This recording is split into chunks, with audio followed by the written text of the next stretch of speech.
കൂടാണ്. കേക്ക് ഒരുപാടൊന്നും നമ്മൾ ഫിനിഷ് ചെയ്തെടുക്കേണ്ട കാര്യമില്ല. ജസ്റ്റ് ഒരു ക്രം കോട്ടിങ് ചെയ്താൽ മാത്രം മതി.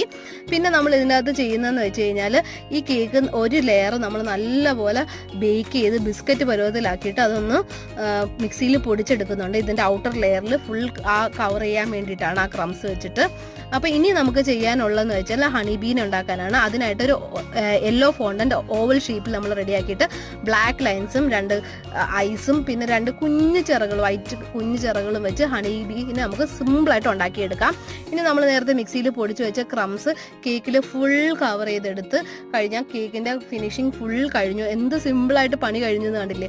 അപ്പോൾ ഇനി നമ്മൾ ഇതിൻ്റെ അകത്തുള്ള ഹണികോം സ്ട്രക്ചർ ചെയ്യാൻ ഈ ഒരു ഹെക്സഗണൽ ഷേപ്പിലുള്ള മോൾഡാണ് യൂസ് ചെയ്തേക്കുന്നത്.